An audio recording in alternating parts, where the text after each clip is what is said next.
출애굽기 1장 1절로 7절까지 말씀 한 절씩 교독하겠습니다. 제가 먼저 1절 말씀 봉독합니다. 야곱과 함께 각각 자기 가족을 데리고 애굽에 이른 이스라엘 아들들의 이름은 이러하니 루벤과 시몬과 레위와 유다와 이사갈과 스불론과 베냐민과 단과 납달리와 갓과 아세리요. 야곱의 허리에서 나온 사람이 모두 70이요 요셉은 애굽에 있었더라. 요셉과 그의 모든 형제와 그 시대의 사람은 다 죽었고, 함께 읽습니다. 이스라엘 자손은 생육하고 불어나 번성하고 매우 강하여 온 땅에 가득하게 되었더라. 아멘. 지난번에 우리 호호질이라는 거 기억나시죠? 벌써 다 잊어버리신 거 아니죠? 호호질이라는 걸 했습니다. 호산나, 호산나는 즐거워.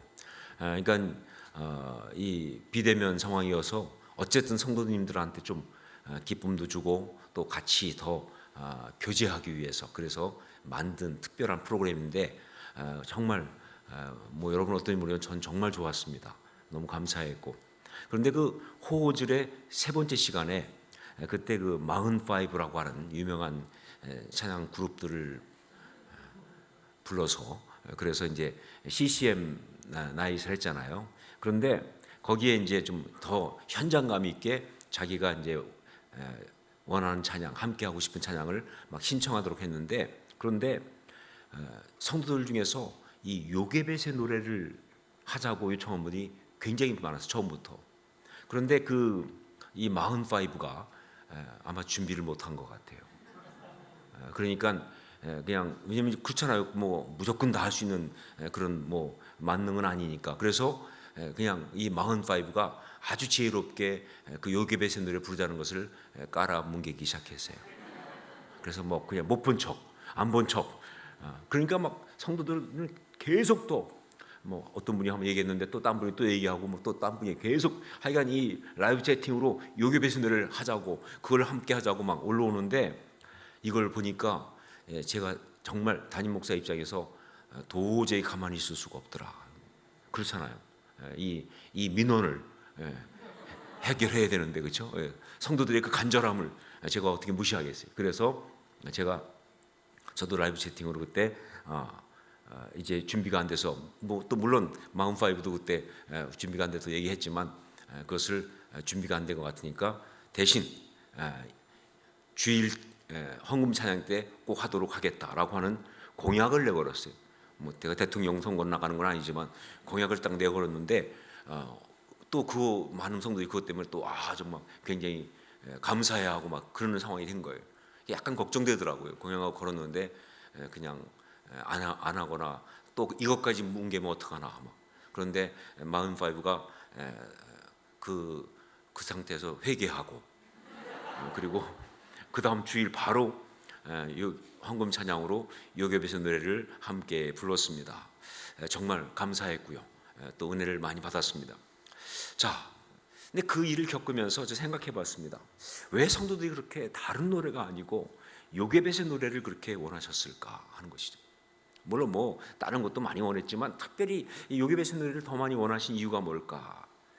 물론 뭐 요즘 새로 나온 찬양, 은혜 받는 찬양이어서 그럴 수도 있겠지만, 그러나 그것보다는 어쩌면 그것이 그렇게 또 은혜를 받은 이유가 지금 이 시대를 살아가는 성도들의 가장 강력한 영적 갈망이어서 그런 것이 아닐까. 그 요게벳의 노래라고 하는 그 찬양의 어떤 그런 그 내용이, 어떤 그 정서가, 그 영성이 바로 이 시대를 살아가는 성도들에게서 가장 간절한 갈망이어서 그래서 그런 것이 아닐까 하는 생각을 하게 됐습니다. 그래서 제가 이제 수요예배가 다시 대면으로 허락될 때 무엇을 가지고 이 시리즈를 나눌까 그런 고민을 하고 있었는데 요게벳의 노래를 시리즈로 설교를 해야겠다라고 해서 오늘 이제 시작을 하게 됐습니다. 여러분, 그 성경에 요게벳의 노래는 나오지 않습니다. 혹시 성경에 나오는 줄 알고 열심히 찾다가 나오지 않아 가지고 내 성경이 잘못되었나 보다 생각하실 필요 없어요. 성경에 요게벳의 노래라는 말 자체도 안 나오고, 그리고 요게벳의 노래라고 하는 노래도 안 나옵니다. 이건 그냥 이 찬양을 만든 분이 연평안이라는 형제인데, 찬양 그러니까 뭐라고 그래, 그걸 뭐 싱어송라이터, 그러니까 그런 사람, 그러니까 찬양 CCM을 만들기도 하고 부르기도 하는 분인데, 이분이 인더 바이블이라고 하는 성경만 가지고 만든 이 앨범을 만들면서 거기에다가 이 요괴배신 노래를 넣었다고 그러더라고요. 저도 이제 인터넷 찾아서 나중에 확인한 거예요. 그래서 이분은 최에스던가 하는 어떤 사모님의 성경적인 우리 자녀 키우기 이런 책을 보다가 특히 그 중에서 요괴벳을 보면서 너무 은혜를 받아가지고, 그래서 그걸 자기가 또 이제 가사를 만들어서 찬양을 만들었다고 그래요. 근데 제가 볼 때 다르게 하지 않고 요괴벳의 노래라고 제목 붙인 건 비록 성경에 나오지는 않지만 정말 잘한 것 같다. 이건 정말 잘했다. 이유는 왜 그러냐면요, 이 성경에 누구의 노래라고 할 때 그거는요 보통 찬양이죠, 그렇죠? 찬양인데, 찬양이기도 하지만 동시에 많은 것들이 기도입니다. 그러니까 찬양이기도 하지만 기도예요. 그러니까 한나의 노래도 마찬가지예요. 이러면 미리암의 노래도 마찬가지예요. 모든 노래들이 찬양이지만 동시에 기도예요. 정말 하나님께 간절한 마음으로 올려드리는 기도예요. 그러니까 그냥 기도보다 훨씬 간절한 기도가 누구의 노래예요.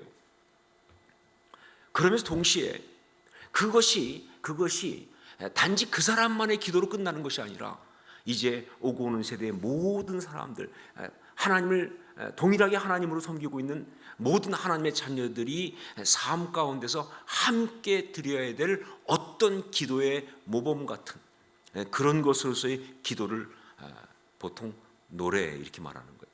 누구의 노래. 그런 면에서 이 요괴벳의 노래는 정확하게 맞는 표현입니다. 정말 힘들고 어려운 시간을 신앙인으로 살아가면서,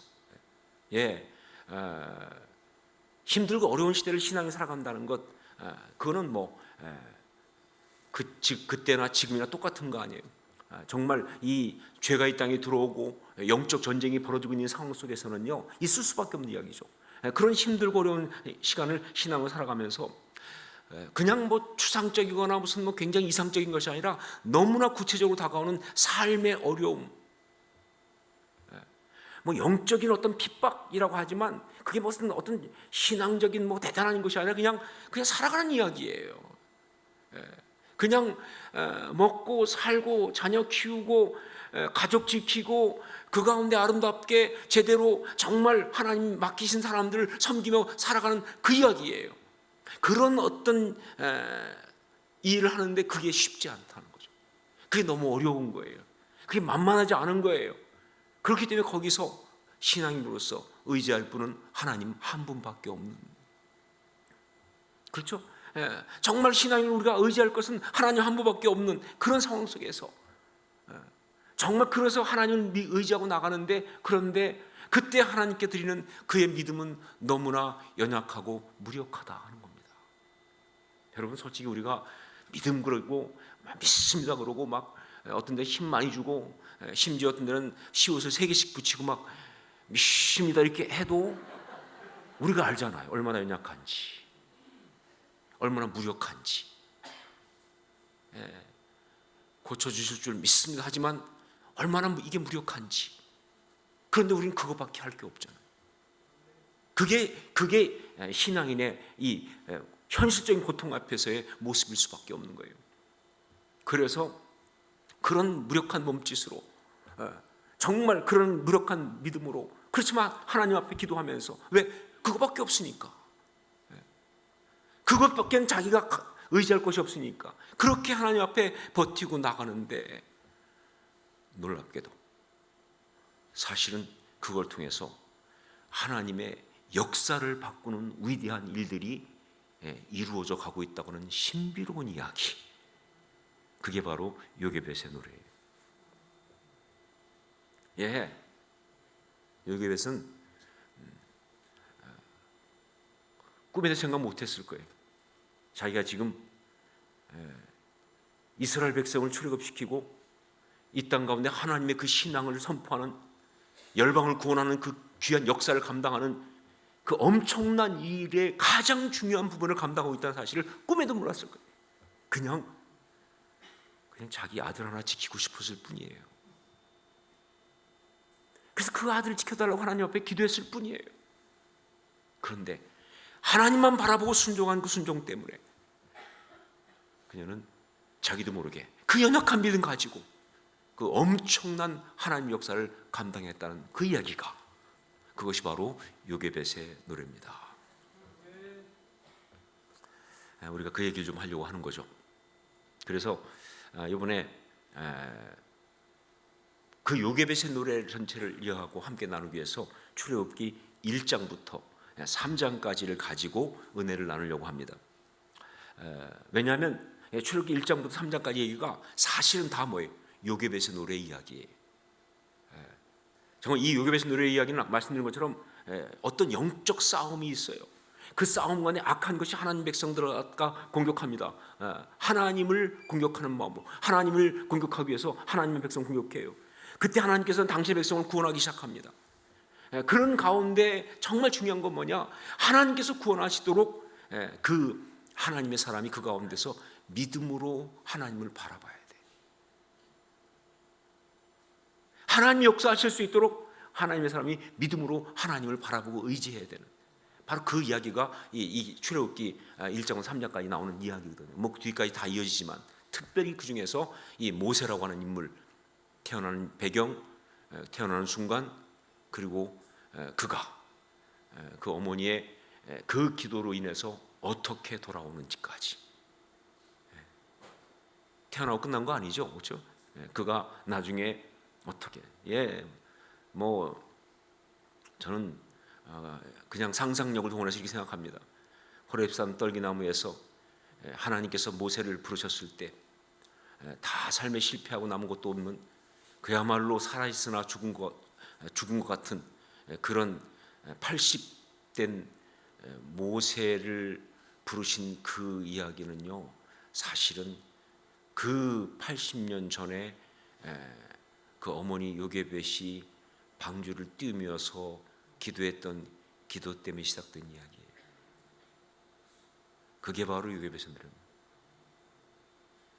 그 기도에 하나님 응답하신 거예요. 그러니까 그런 이야기, 그래서 이 출애굽기 1장부터 3장까지를 일단 우리가 같이 좀 나누려고 합니다. 자, 오늘은 첫 번째 부분을 보려고 하는데, 오늘 말씀은 당연히 출애굽기 1장 1절부터 나갔으니까 출애굽기의 첫 부분이죠. 자, 그런데 우리가 함께 읽은 이 출애굽기 1장 1절부터 이 7절까지 나오는 요 이야기는요, 사실 간단하죠. 뭐 절수도 많지 않고 이름만 잔뜩 나오고, 그런데 사실은 7절에 불과하지만 약 350년간을 커버하고 있습니다. 350년간. 근거가 있어요. 뭐냐면요, 이스라엘 백성이 애굽에 있었던 시간이 430년입니다. 자, 그런데 이 시점은 언제냐? 아직 모세가 태어나기 바로 전, 그 직전이니까, 그러니까 모세가 이제 출애굽할 때가 80세 때 출애굽을 하니까, 그러니까 80년 빼야죠. 그러니까 지금 350년 정도가 될 것이다. 자, 그런데 이 오늘 말씀에서 커버하고 있는 이 350년의 시간, 겉으로 볼 때는 아주 좋은 시간이었습니다.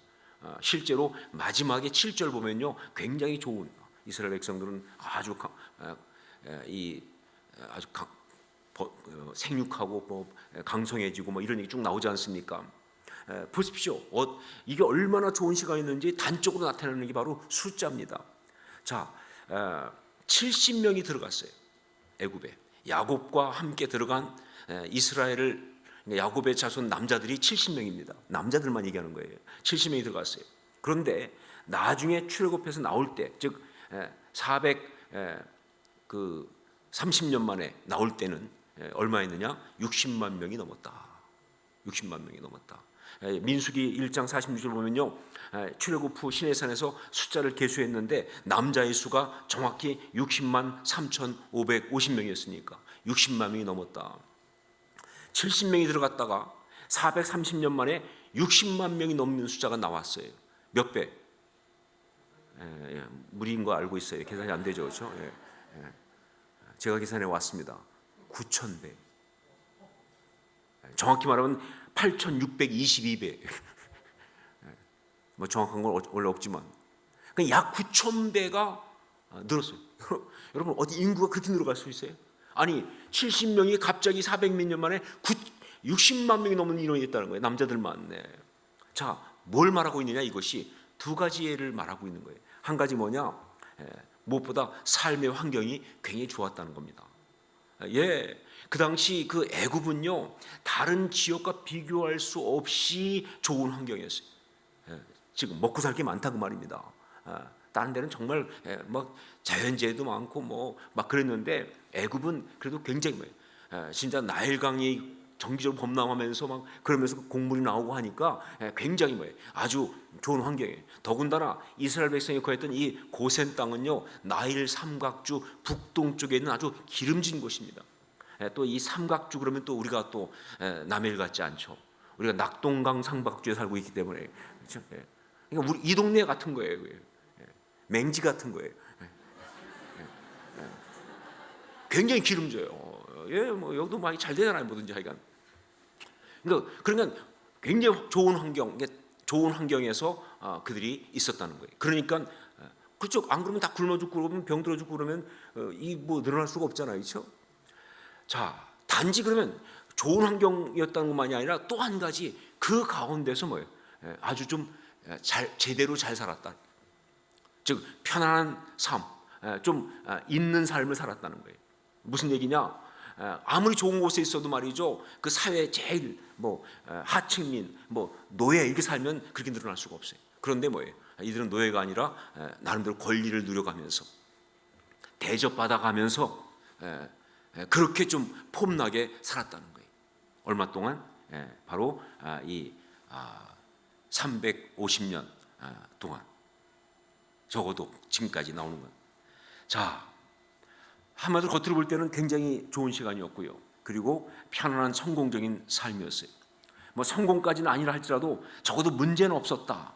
잘못된 것이 없는 것 같은 그런 삶이었어요. 자, 그런데 과연 지금 얘기했던 이 350년이 정말 잘못된 것이 없는 그런 삶이었던가? 당장 나타나는 잘못은 없어 보이지만 문제가 드러난 것은 없다고 하지만 그러나 정말 그래서 괜찮은 삶이라고 말해도 좋은 것인가? 지금 상태가 좋다고 말할 수 있느냐 그 말이에요. 숫자 많아지고 잘 막 늘어났으니까 잘 산 거야, 좋은 거야라고 말할 수 있느냐? 겉으로 볼 때는 전혀 문제가 없습니다. 그런데 사실은 아주 중요한 것을 놓치고 있는 그런 삶이었다는 사실을 우리는 알아야 돼요. 그게 뭐냐는 거죠. 뭘 놓치고 있느냐? 그 단서를 주는 구절이 바로 출애굽기 1장 8절입니다. 우리는 7절까지 오늘 읽었지만 1장 8절이에요. 성경에 보면요, 이 장절이 또 의외로 또 나름 중요한 장절들이 많이 있어요. 그 중에 하나가 1장 8절이 또 중요해요. 3장 16절 계통이 중요한 것처럼 1장 8절도 중요해요. 우리가 알지만 사도행전 1장 8절 얼마나 중요합니까, 그렇죠? 사도행전 1장 8절이 그야말로 역사의 전환을 만드는 그런 것처럼 여기 이 출애굽기 1장 8절도 굉장히 중요합니다. 나름 역사의 한 전환을 나타내는 그런 구절이 되니까 말이죠. 자, 우리 출애굽기 1장 8절 말씀 한번 같이 읽도록 하겠습니다. 함께 읽습니다. 요셉을 알지 못하는 새 왕이 일어나 애굽을 다스리더니. 자, 이게 뭘 말하느냐? 곧 이제 이야기할 거예요. 제가. 그런데 그 전에 결국은 이 내용은 뭘 말하고 있느냐? 하여간 그게 어떤 자세한 이야기가 있든 간에 일단 당장 이 말 자체로 볼 때 확실한 게 뭐냐? 요셉을 알지 못하는 새 왕이 일어나 애굽을 다스리더니. 무슨 얘기냐? 애굽의 왕들 가운데 요셉에 대한 메모리가 없는 왕이 등장했다. 그 얘기거든요. 애굽 사람들 가운데 또 애굽의 왕들 가운데 요셉에 대한 메모리가 없는 왕이 등장을 했다라는 이야기예요. 요셉을 알지 못하는, 요셉에 대한 메모리가 없다. 그러니까 요셉이 얼마나 훌륭한 사람이었고 그가 애굽을 위해서 얼마나 많은 유익을 주었고 그래서 그가 애굽에 얼마나 귀한 자리에 있었는지 그 모든 기억이 없어져 버린 그런 메모리가 없는, 상황이 바뀌어서 그랬는지 아니면 시간이 흘러서 그랬는지 알 수 없지만 여하튼 그렇게 그런 상황이 왔다 그 얘기예요. 그게 문제가 되는 거예요. 자, 그런데 여러분, 사실 성경은요, 밑에 하나 깔아놓은 게 있어요. 요셉을 알지 못한 애굽의 왕들, 즉 요셉에 대한 메모리가 애굽 왕에게 없어진 그 이야기를 하면서 성경은 넌지시 뭘 말하고 있느냐, 애굽 왕들한테만 없어진 것이 아니라 이스라엘 사람들 가운데도 없어진 메모리가 있다라는 걸 얘기하고 있는 거예요. 이스라엘 사람들한테도 없어진 메모리가 있다. 어떤 메모리가 없어졌느냐, 애굽 사람한테는 요셉에 대한 메모리가 없어졌다고 한다면 이스라엘 사람들한테는 바로 하나님에 대한 메모리가 없어졌다는 거예요. 절대 잊으면 안 되는 그 메모리, 하나님에 대한 메모리가 없다. 즉 하나님을 기억하지 못한다. 여러분, 우리가 살아가면서 정말 중요한 것 가운데 하나가 바로 메모리입니다. 메모리. 요즘 메모리 그러면요, 다 먼저 떠오르는 게 전화기 떠오르죠. 전화기 메모리 칩, 뭐 용량이 얼마냐, 뭐 컴퓨터 메모리 얼마. 근데 여러분, 이렇게 전화기나 뭐 컴퓨터의 메모리가 뭐 굉장히 요새 사람들한테 많이 언급되지만 사실 그것보다 진짜 중요한 메모리는요, 우리가 가지고 있는 메모리예요. 우리가 갖고 있는 메모리. 여러분, 이 메모리가 우리 삶을 구성합니다. 메모리가 우리 삶에 굉장히 중요한 거예요. 예를 들어 볼까요? 이 음식도 그래요. 음식도 굉장히 많은 경우 다 메모리 때문에 먹는 거예요. 그렇죠? 이게 맛있다, 이걸 좋아한다, 무슨 뜻이에요? 아주 많은 경우 예전에 먹었을 때 너무 좋았으면 그게 좋은 음식인 거예요. 그래서 가끔 보면 뭐 아주 막 이렇게 가난할 때 먹었던 거의 뭐 구황작물 비슷한 그거 좋아하는 사람 있잖아요, 그렇죠? 왜? 그 가난한 시절에 그걸 먹으면 너무 좋았거든요. 어떤 사람은 또 뭐 음식을 어떤 걸 싫어해. 그 왜 싫어하냐? 뭐 이유가 뭐냐? 뭐 대부분 뭐예요? 어릴 때 먹고 체한 거야. 먹기 싫은데 억지로 먹었던지 말이죠. 그러면 메모리가 안 좋아. 그러면 그 음식 싫어하는 거예요. 여러분, 음식은요, 정말 많은 경우 메모리 때문에 먹습니다. 그만큼 메모리가 우리 삶을 많이 좌우하는 거예요. 자녀 교육도 마찬가지예요. 이 메모리가 정말 중요합니다. 얼마 전에 우리 교육자들하고 얘기했지만 어떻게 자녀 교육을 시킬 것인가. 가장 중요한 건 좋은 메모리를 많이 만들어주는 거예요. 아버지와 함께했던 좋은 메모리가 있으면요, 그 자녀는 그 패밀리 밸류, 가정의 가치를 놓지 않습니다. 어머니와 함께했던 좋은 메모리가 있으면요, 그 자녀는 그 어머니가 했던 그 기도와 그 바라봤던 간절한 마음을 외면하지 않아요. 메모리가 중요한 거예요. 근데 나쁜 메모리가 있으면요, 가까이 가고 싶지 않은 거예요. 메모리가 중요한 거예요. 저도 참 그때마다 얘기하는 게 뭐냐면, 저도 제 아들하고 정말 메모리 하면 얘기할 수 있는 게 아주 기억나는 메모리를 만들기 위해서. 그래서 메모리를 만들어야 되니까 좋은 메모리를 만들어야 돼요. 뭐 아무리 기억하고 싶어도 할 게 없으면 안 되니까. 그래서 제가 한 10여 년 전에 저 아들하고 함께 그 스페인의 산티아고 콤포스텔라 그 순례길을 한 달 동안을 같이 걸었잖아요. 이유는 딱 한 가지예요. 메모리를 만들기 위해서. 메모리를 좋은 메모리를 만들기 위해서. 정말 좋았어요. 메모리를 만들었으니까. 그런데 누가 그 얘기를 제가 했더니 누가 그러더라고. 그래도 어떻게 그 아들이 그 한 달 동안 가자는 걸 따라갔냐고. 그게 신기하더라는 거죠. 그죠? 아버지가 가자 한다고 갈 게 쉽지 않은데. 그래서 제가 그랬어요. 그것도 메모리 때문이다. 왜냐하면 그 전에 뭐 초등학교 다닐 때 하고 또 중학교 다닐 때 한 번, 두 번 그 아들하고 제가 파더 앤 선 출입이라고 아버지하고 아들만 같이 가는 1박 2일 여행을 한 적이 있었거든요. 그 메모리가 좋았던 거예요. 그러니까 또 20몇 살 때 가자고 그러니까 오케이. 그리고 몇 번 얘기합니다. 나도 나중에 그러한 메모리를 내 자녀와 만들 거라고. 자녀 교육도 메모리를 하는 거예요. 메모리가 너무너무 중요해요. 좋은 메모리가 있어야 돼요. 메모리가 없으면 잡을 게 없어요. 여러분, 삶의 모든 게 그렇습니다. 정말 좋은 메모리를 메모리를 잘 가지고 있어야 돼요. 메모리가 풍성해야 돼요. 메모리가 작동해야 돼요. 그래야 말이죠. 그래야 그것도 잘 작동해야 돼요. 그래야 그 삶이 좋은 삶이 되는 거예요. 여러분, 자, 그런데 바로 그렇기 때문에 우리한테 이 메모리가 참 중요한 것만큼, 메모리 기억하는 거잖아요. 그만큼 또 중요한 게 뭐냐? 그 메모리를 잊어버리는 망각 또한 너무너무 우리한테 중요한 문제입니다. 메모리, 기억하는 것만큼 잊어버리는 것도 중요한 문제예요. 자, 그런데 우리가 보통 이 망각에 대해서는요, 그동안 정반대의 이야기를 너무나 당연한 것처럼 다 들어왔어요. 즉 뭐냐? 잊어야 한다는 것과 잊어서는 안 된다는 이야기를 둘 다 옳다고 생각하고 사는 거예요. 맞지요? 그렇죠? 여러분, 잊어야 한다. 맞습니까? 아니, 뭐 너무 긴장하지 마시고. 잊어야 한다. 맞아요? 맞죠? 그렇죠? 당연히 잊어야죠. 잊어서는 안 된다. 맞아요? 맞죠? 잊으면 안 되죠. 그럼 어떤 게 맞아요 도대체?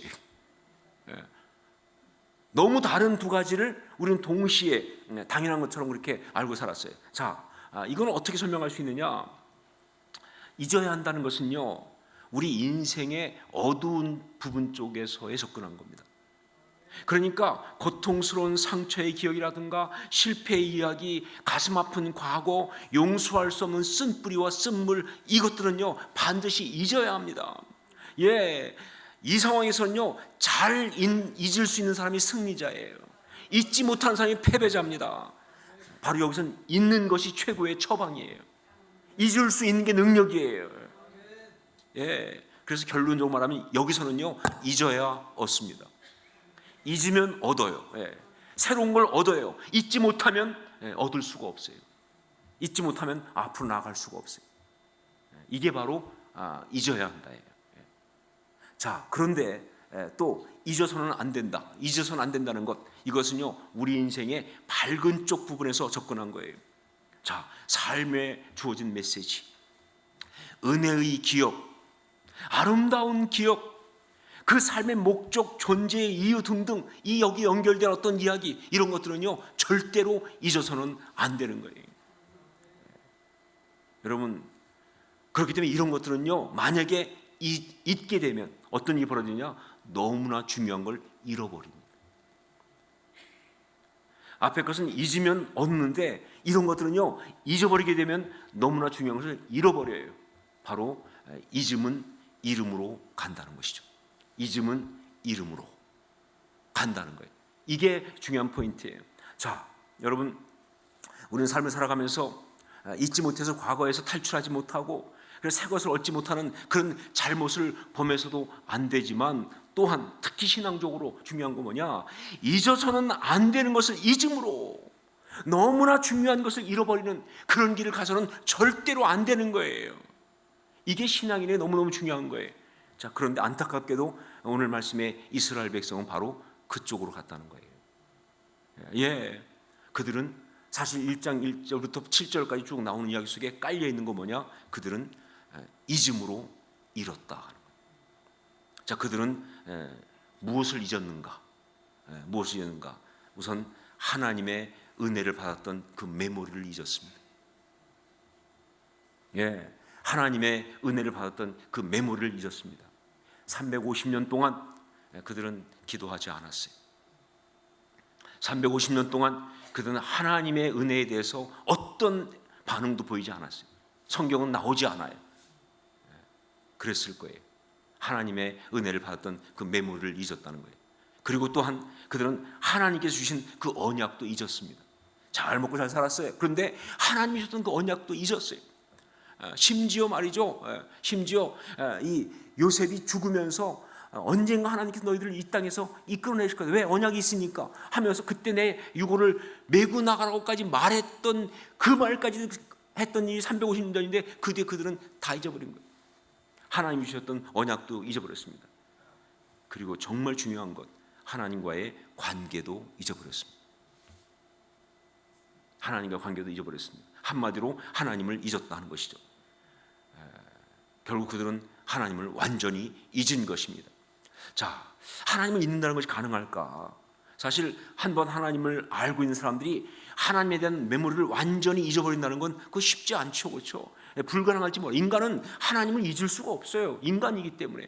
그래서 로마서에서도 보면요, 로마서 1장 19절에 이렇게 나와 있습니다. 이는 하나님을 알만한 것이 그들 속에 보임이라. 하나님께서 이를 그들에게 보이셨느니라 라고 말씀하신 것처럼 말이죠, 인간은 본성상 하나님의 생각을 가질 수밖에 없는 게 인간이기 때문에 하나님의 존재 자체를 완전히 잊어버린다는 것은 있을 수가 없어요. 자, 애굽에 있었던 350년 동안 이스라엘 백성들도요, 하나님을 완전히 잊은 거 아니에요. 그렇기 때문에 나중에 보면 나오지만 고통이 오니까 하나님께 부르짖었다는 내용이 여러 곳에 나오고요, 고역으로 인하여 더 하나님께 부르짖었다는 게 나오고, 또 이 모세를 하나님께서 보내셔가지고 이제 하나님의 계획을 말할 때 그들이 그때서 조상의 하나님을 기억해내고 그리고 믿었다는 표현도 나오는 거예요. 자, 그러나 여러분, 그렇다고 이것이 결코 하나님을 잊지 않은 것이 아니다 하는 거예요. 하나님에 대해서 알고 있고 하나님 이름도 부르고 존재에 대해서 알고 있다고 해서 하나님을 잊지 않은 것이다라고 말할 수 없다는 거예요. 여러분, 중세 성당 가보면요, 성당인데 불구하고 거기에는 말씀이 없었어요. 성경 말씀이 없었어요. 그냥 미사도 전부 다 순서도 따라 그냥 할 뿐이지 성경 말씀을 이렇게 설교하거나 그런 게 없었어요. 성경책 자체가 없었다고 그래요. 그래서 그 중세 시대를 풍자한 이 개혁자들의 글 중에 이런 게 나와요. 성당에 성경이 딱 2권이 있다는 거예요.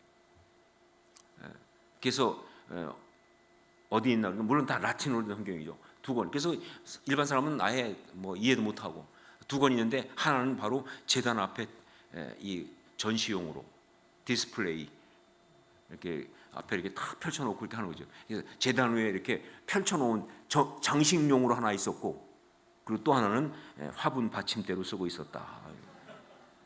일부러 이제 까는 거죠.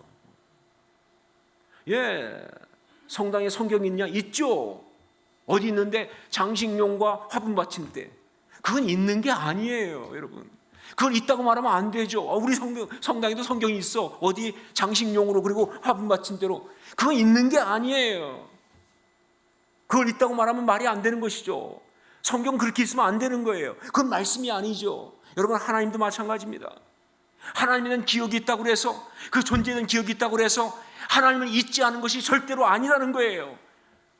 만약 그 하나님이 그 삶의 중심에 계시지 않는다면, 그 하나님의 뜻이 그가 무엇을 결정하고 행하는데 가장 중요한 것이 되지 않는다면, 때로 바르게 살지 못하고 실족할 때마다 그 하나님이 두려움의 대상이 되지 못한다면, 그래서 하나님께 책망받고 돌아온 일이 없다고 한다면, 하나님의 눈물이 그의 눈물이 되지 않는다면, 하나님의 기쁨이 그의 기쁨이 되지 않는다면, 하나님의 소원이 그에게 소원이 되지 않는다면, 호흡처럼 그분의 임재가 가슴에 꽉 채워져서 그래서 힘들 때 나를 붙잡아주는 그런 능력이 되지 못한다면, 하나님은 없는 거예요. 그 사람은 하나님 잊은 거예요. 하나님에 대한 메모리가 없는 거예요. 그건 있다고 말하면 안 되는 거예요. 습관 속에 있는 하나님, 관례 속에 있는 하나님, 어렴풋한 기억 속에 있는 하나님, 막연한 하나님은 안 계신 것이다 라는 것이죠. 여러분, 하나님은요, 생생해야 하나님이십니다. 하나님은 내 삶 속에서 역동하셔야 하나님이세요. 하나님 때문에 갈등스럽고, 하나님 때문에 두렵고, 하나님 때문에 감격하여 눈물 나고, 하나님 때문에 행복해야 그게 하나님이죠. 그게 하나님이죠. 그게 하나님을 잊지 않은 거예요. 그게 잊혀지지 않는 하나님이세요. 이스라엘 백성들 그 350년 동안 모든 것이 다 잘 굴러가는 그 시간 동안에 다른 것은 다 문제가 없었지만, 요셉을 향한 애굽 사람의 기억을 잃었다는 그 말 속에서 성경이 탁 던지고 있는 게 뭐냐? 그러면서 이스라엘 사람들은 하나님을 잊고 있었다는 거예요. 아브라함의 하나님, 이삭의 하나님, 야곱의 하나님, 요셉의 하나님을 잊고 있었다. 여러분, 그러므로 그때 이스라엘 백성들이 하나님을 잊었던 것처럼 지금 이 자리에 와 있는 여러분들 가운데서도 비록 매주 예배 꼬박꼬박 드린다 할지라도 수요일까지 나온다 할지라도 물론 바쁜 일 있으면 못 나오는 건 당연한 것이지만 하나님을 잊은 사람이 있을 수 있다는 것이 너무나 두렵고 무서운 이야기예요. 우리도 하나님을 잊을 수 있다. 우리에게 하나님에 대한 메모리가 없어질 수 있다는, 이게 무서운 거예요. 여러분, 다시 말합니다. 잊음은 이름으로 갑니다. 잊어서는 안 되는 것을 잊으면 잃어서는 안 되는 것을 잃게 돼 있어요. 잊어서는 안 되는 하나님을 잊어버리면 잃어서는 안 되는 너무나 중요한 것들을 우리가 잃어버린다는 것이죠. 자, 하나님을 잊으면 그러면 무엇을 잃어버리는가? 첫 번째, 삶의 의미를 잃어버립니다. 삶의 의미를 잃어버립니다. 오늘 낮에도 목사님들하고 식사 후에 차 마시면서 그 얘기했지만 요즘 사람들 보면 참 이해가 안 되는 사람 많아요. 오늘 나온 이야기는 이제 아이폰 전화기 그 개통하는 얘기하면서, 그래서 새로운 신상 아이폰 딱 나오면요, 그거 제일 첫 번째로 개통하겠다고 막 줄 서가지고 밤 꼬박 새고 왜 그런지 모르겠어요. 두 번째 개통한다고 전화기가 달라집니까? 첫 번째 개통하는 게 뭐가 중요해 그렇게? 근데 그냥 또 어디 무슨 사은품 준다 그러면요, 그 쓰지도 않을 거면 그거 받으려고 또 가서 줄 서고 그냥 그 받으려고 애쓰고 말이죠. 그렇게 하고 말이죠. 또 무슨 제품 또 그냥 나오는 건 또 안 좋아요. 한정품 그러면 그냥 또 그거 근데 제가 볼 때 한정품이나 아닌 거나 똑같은데 말이죠. 더 비싸게 주고 사고 말이죠. 이해할 수 없는 행동들을 참 많이 하는데 이유는 한 가지예요. 뭐냐? 의미 때문에 그래요. 의미 때문에. 정말 이 시대는요, 의미를 찾아 미친 듯이 돌아다니는 시대입니다. 왜 그러냐면요, 이 시대 사람들은, 이 시대는 참 그래도 역사에 지금같이 잘 먹고 사는 데가 없어요. 여러분 아세요? 지금 우리 현대 한국에 사는 사람들이 누리는 이 조건이 말이죠, 이게 조선시대 왕보다도 훨씬 더 좋은 조건을 살고 있다는 거예요. 우리가 먹는 거, 입는 거 여러분, 세종대왕 샤워 못했거든요. 세종대왕이 왜 죽었는지 알죠? 종기 때문에 죽었어요. 왜? 샤워 안 해서 할 수가 없었어요. 샤워를 어떻게? 그러니까 그 옛날 왕보다 우리가 훨씬 좋은 조건을 사는 거예요. 그러니까 사람들이 다 이 시대 오니까 과학의 발달 모든 것 때문에 이제 먹고 사는데 넉넉해졌어요. 그런데 먹고 사는 게 넉넉해졌는데, 그런데 뭐예요? 삶은 행복하지 않아. 먹고 살기만 하면 좋을 줄 알았는데 배불리 먹는데 전혀 아닌 거예요. 왜? 의미가 없으니까. 그래서 이제 의미를 찾아서 미친 듯이 헤매기 시작하는 거예요. 그래서 의미가 있다 그러면요, 이상한 짓 다 하는 거예요. 그냥 뭐든지 의미를 찾기 위해서. 그런데 여러분, 그렇게 별별 짓 다 하면서 의미를 찾으려고 애를 쓰는 그 모든 것들은 다 헛된 짓이다 하는 거예요. 왜냐하면요, 제가 분명히 말합니다. 우리 인생의 진정한 의미는 하나님께로부터 오기 때문에 그래요. 여러분, 사람은요, 하나님의 형상대로 지으심 받는 순간부터 사람의 삶의 의미는요, 하나님밖에 주실 분이 없어요. 자, 그러니까 하나님을 잊으면 의미가 사라지는 거예요. 하나님을 잊으면 삶의 의미도 잃어버립니다. 무조건. 네. 신앙생활하는 사람, 어떤 사람들 삶이 바빠서 그냥 일하다 바쁘니까 그래서 막 나가서 하다가 보니까 교회도 빠지고 신앙생활 안 하고 하나님도 잊어버리는 경우가 있는데, 반드시 그 사람 어느 날 발견합니다. 그 삶에 의미가 없다는 것을. 하나님 잊어버리면 삶의 의미를 잃어버린다. 이게 첫 번째. 두 번째, 삶의 방향을 잃어버립니다. 삶의 방향을. 도대체 무엇을 향해 가고 있는지. 350년을 살아왔지만, 그래서 숫자가 이렇게 9,000배나 늘었지만, 소유가 많이 늘었지만, 그러나 애굽에 있던 이스라엘 백성들에게 방향이 없어요. 여러분, 느꼈는지 모르겠지만 출애굽기 1장 1절부터 7절까지는 방향이 없어요. 그냥 가는 시간이 흘러가는 것 같은데 어느 방향인지 방향이 없는 거예요. 그냥 살다 죽는 거예요. 요즘 정말 이전에 비해서 많이 살잖아요. 오래 살잖아요, 그렇죠? 예. 뭐 진짜 요즘 뭐 평균 수명으로 따지면 뭐 거의 한 3분의 한 30% 이상 다 늘어나고, 이제는 뭐 100세 뭐 이런 건 뭐 그 뉴스거리도 안 되는. 그런데 방향이 없어요. 그러니까 오래 길게 살아서 뭐 하겠다는 거, 방향이 없는데. 이게 참 쉬운 일이, 이게 진짜 보통 심각한 문제가 아니죠, 그렇죠? 방향이 없어요. 왜? 삶의 방향은 하나님으로부터 오거든요. 예, 우리 인생은요, 하나님의 형상대로 창조되는 순간부터 그 방향 역시 뭐예요? 하나님께로부터 옵니다. 그래서 하나님을 잊으면 삶의 방향을 잃어버린다. 이게 두 번째. 하나님을 잊으면 삶의 방향을 잃어버린다. 그냥 어디로 가야 될지, 가서 어떻게 될지 몰라요. 그냥 사는 거예요, 일단. 자, 세 번째, 한 가지 더. 바로 하나님을 잊으면 능력을 상실합니다. 능력을 상실한다. 여러분, 이스라엘 백성들 숫자 많아졌어요. 70명이 들어가가지고 60만 명이 넘게 났으니까 얼마나 숫자가 많았습니까? 굉장히 왕성하고 아주 강성하고 뭐 성경의 표현대로 막 그렇게 나오고 있어요. 자, 그런데 아무리 봐도 오늘 말씀 볼 때 그렇다고 힘 좋다는 생각은 들지 않아요. 능력 있다는 생각 들지 않습니다. 덩치 크다고 힘 있는 거 아닌 것처럼 말이죠. 숫자 많다고 힘 있는 거 아니잖아요, 그렇죠? 이스라엘 백성은요, 숫자는 정말 무시할 수 없을 정도로 많아졌는데, 그런데 결국 오늘 말씀 다음에 나온 거 알지만 그들은 뭐가 되었다? 노예가 되고 말았다. 능력을 잃어버렸다는 거예요. 애굽의 왕조가 바뀌면서 혹은 정치적 상황이 달라져서 요셉을 알지 못하는 왕들이 있다 보니까 그래서 그렇게 됐다 하는 건 표면적 이유고요. 진짜는 뭐냐? 바로 그들이 하나님을 잊어버렸기 때문에. 여러분, 하나님을 잊으면 우리는 힘을 잃어버립니다. 하나님을 잊으면 우리는 능력을 잃어버리는 거예요. 그게 바로 우리의 이 모습이에요. 여러분, 삼손 이야기는 그런 면에서 우리한테 굉장히 아주 진짜 심볼릭한 이야기죠. 굉장히 도전적인 이야기예요. 자, 보세요. 삼손 그런 거예요.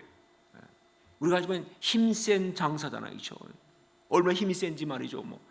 그런데 여러분 아시지만 그가 힘이 있던 것이 무엇 때문에 힘이 있었습니까? 무엇 때문에? 머리카락 때문이라고 제가 주일학교 때 생각을 했었어요. 그건 주일학교 버전이죠. 그래서 머리를 깎지 말아야겠다 뭐 이 생각도 해보고. 아니죠. 나시린 때문에 그런 거죠. 나시린은 머리에 삭돌되지 않습니다. 삼손은 태어날 때부터 나시린이었어요. 그래서 나시린 규례 가운데 있기 때문에 그가 힘이 있는 거예요. 하나님 때문에 힘이 있는 거예요. 하나님 때문에 힘이 있는 거예요. 하나님 앞에 서원을 맺은 것이 있기 때문에 힘이 있는 거예요. 자, 그런데 이런 삼손이 그 힘을 가지고 하나님을 감당하고 사사로 하다가 그러다가 말이죠, 그만 그 여인 들릴라를 봤잖아요. 저는 고릴라라고 부르지만 신앙인은 들릴라를 고릴라처럼 봐야 돼요. 근데 삼손이 이 들릴라를 보면서 그 여인을 사랑하게 되었다. 즉 마음을 빼앗겼다. 그러면서 그 여인만 빼앗기면서 그 여인의 유혹에 넘어가 가지고 뭐예요? 자기의 힘의 비밀이 바로 머리카락에 있다는 것을 천기를 누설한 거예요. 그래가지고 머리카락을 자르니까 힘이 없는 거예요. 힘을 못 쓰는 거예요. 근데 여러분, 그건 그냥 이렇게 이야기에 나와 있는 거고, 진짜 의미는 무슨 뜻이냐? 바로 그 들릴라에게 빠지면서 삼손은 그러면서 그에게 이 머리카락을 자르는 힘 빠진다는 이 나시린 귀를 어기는 소원을 알려주면서 그는 그 순간 사실은 하나님을 잊은 겁니다. 소원을 깬 게 아니라 하나님을 잊은 거예요. 하나님을 잊었더니 결론이 뭐냐? 힘이 없어졌더라. 굉장히 중요한 메시지예요. 이거는 그냥 꼭 무슨 성경에 나오는 사가, 즉 어떤 그런 전설 같은 이야기처럼 보일지 모르지만 아니요, 이거는 바로 지금 삶 가운데 모든 신앙인이 날마다 경험하는 생생한 이야기예요. 여러분, 하나님을 잊으면 능력이 사라집니다. 우리가 뭐로 세상을 이기겠어요? 하나님을 잊어버린다면. 하나님을 잊으면 능력을 상실한다는 거예요. 자, 지금 우리가 살아가는 삶 속에는요, 하나님을 잊게 하는 것이 너무나 많습니다. 뭐 어떤 것들은 너무 아파서 하나님을 잊게 하고, 어떤 것들은 너무 달콤해서 하나님을 잊게 하고, 어떤 것들은 너무 중요한 것 같아서 하나님을 잊게 하고, 어떤 것들은 세상에 당연히 해야 하는 거니까 그래서 하나님을 잊게 하고, 하여간 이런 모양 저런 모양으로 자꾸 하나님을 잊게 합니다. 뭐 애가 또 대학 가는 것 때문에 하나님 잊어버리고, 또 사업이 잘 안 되는 것 때문에 하나님 잊어버리고, 또 옆에서 열받게 하는 인간이 있어서 또 하나님 잊어버리고, 또 그냥 뭐 당장 처리할 일들이 있어서 잃어버리고, 뭐 등등 이건 모든 일들은 다 다가오면서 계속 노리고 있는 게 뭐냐? 하나님을 잊어버리게.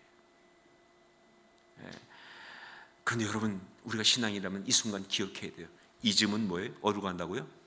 이름으로 간다는 걸 잊음. 내가 하나님 잊으면 정말 중요한 걸 다 잃어버린다는 것, 정말 그것도 치명적이라는 것, 이것을 기억하고 그 다시 한번 하나님에 대한 메모리를 부여잡는 역사가 필요해요. 정말 신앙이라면요, 어느 순간 기도하는데 하나님이 멀게 느껴져. 그럼 통곡해야 돼요. 찬양하는데 내 눈을 겉돌고 있어. 그럼 통곡해야 되는 거예요. 말씀 읽는데 이게 너무 습관적이야. 통곡해야 되는 거예요. 하나님이 자꾸 멀어 보여. 하나님이 정말 가물가물해. 하나님이 정말 느낌이 없어. 정말 이건 문제가 아닌 거야. 하나님의 메모리가 날아가고 있는 중이니까 말이죠. 그러면 나는 삶의 중요한 걸 잃어버리는 거예요. 내 삶이 정말 고통에 빠져버릴 수밖에 없어요. 그때는 서스라치게 새삼스럽게 다시 한번 십자가 붙들고 하나님 앞에 나아가야 돼요. 그 메모리를 붙들어야 돼요. 하나님 앞에서 정말 정말 급하면 하나님이 믿어지지 않아서 정말 죄송합니다 라고 기도할 수 있어야 돼요. 바로 그것이 지금 신앙인으로서 우리가 아름답게 이 땅을 살아갈 수 있는 중요한 길이라는 걸 잊지 마십시오. 요괴베스의 노래의 첫 부분은 바로 이 메시지로 시작되고 있습니다. 기도하겠습니다.